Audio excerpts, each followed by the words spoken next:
শোনো, কি হয়েছে? খেতে দাও। কোথায় গেছিলে?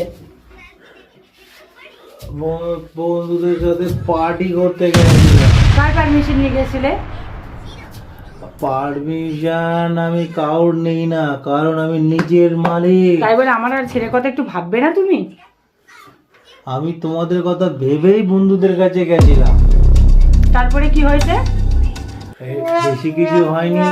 দোকানটায় আমি যখন ছিলাম আমার বন্ধুরা ফোন করে বললো আজ সব বন্ধুরা এক জায়গায় হচ্ছি, আমার ফ্ল্যাটে চলে আয়।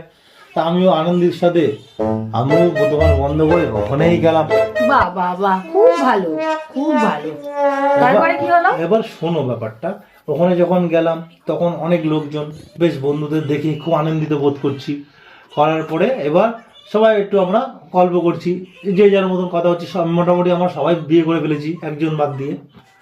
এবার সবাই বলছে কি আমার বউ খুব সুন্দর, তুই আসলি না আমার বিয়েতে। ও বলছে আমার বউ খুব সুন্দর। এবার ওরা সবাই বলছে, আমিও বলছি আমার বউ খুব সুন্দর। তখন অলোক বলছে তোদের বউ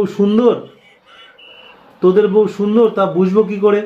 আমি বললাম তুই তো আমার বিয়েই করিস নি, তুই বুঝবি কি করে? তখন ও বললো দেখ আমি তো বিয়ে করিনি, কিন্তু এই তোদের বউ সুন্দর তার তোদের প্রমাণ দিতেই হবে। তাই আমি বললাম তার কী করলে প্রমাণ দেবো? তো বলছে যে বেশি আজকে মদ খেতে পারবে তার বউ বেশি সুন্দর। তাই বলে তুমি প্রমাণ দিতে চলে গেছো? প্রমাণ তো ওইভাবে দেওয়া যায় না। বন্ধুদের সাথে ছিলাম, আবেগে খেয়েছি, খেতে খেতে শুধু বলেছে তার বউ বেশি সুন্দর। আমি ওদের প্রমাণ করে দিচ্ছি আমার বউ বেশি সুন্দর। আমি অনেক বেশি মদ খেয়েছি আজকে, আমি খুব খুশি। আমার বউ সবার সাথে প্রমাণ করে দিয়েছি। তাই আমার জন্য তুমি এত ভালো, তুমি ওকে এত ভালোবাসো? সত্যি আমি তোমাকে খুব ভালোবাসি, খুব। শোনো ভাত দাও, খেতে খিদে পেয়েছে।